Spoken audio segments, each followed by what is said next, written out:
नमस्कार, पुन्हा एकदा आपले सर्वांचे स्वागत आहे. 18,000चा पगार थेट 69,000. फिटमेंट फॅक्टरचा नवा फॉर्म्युला. कर्मचारी हिताचे 51 पानांचे मागणी पत्र. कर्मचारी आणि निवृत्तीवेतनधारकांसाठी एक मोठी अपडेट समोर आली आहे. अखेर कर्मचारी संघटनेने वेतनवाढीसाठी 51 पानांचे विस्तृत मागणी पत्र सादर केलेले आहे.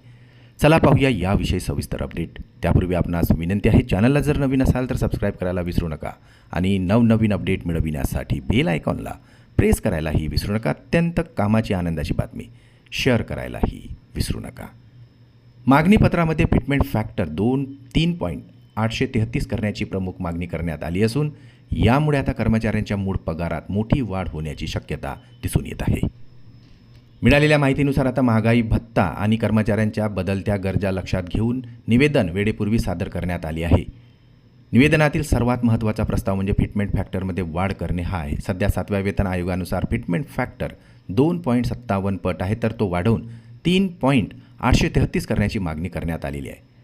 आता सरकारने ही जर मागणी मान्य केलीच तर कर्मचाऱ्यांचे सध्याचे किमान 18,000 रुपयाचे वेतन वाढून थेट 69,000 रुपये होईल.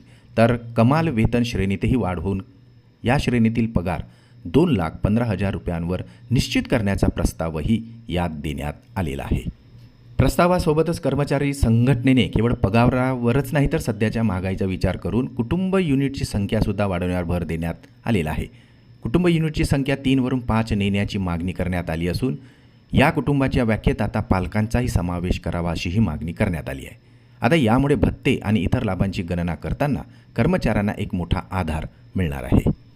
पगारातील वार्षिक वाढीबाबतही एक महत्त्वाचा प्रस्ताव मांडण्यात आलेला आहे. सध्या मिळणाऱ्या 3% वार्षिक वेतनवाढ 6% करावी अशी मागणी करण्यात आलेली आहे, जेणेकरून कर्मचाऱ्यांच्या उत्पन्नात वाढ होईल. सोबतच पगार रचनेतील गुंतागुंत कमी करून अनेक श्रेणीचे विलिनीकरण करण्याचाही प्रस्ताव ठेवण्यात आलेला आहे.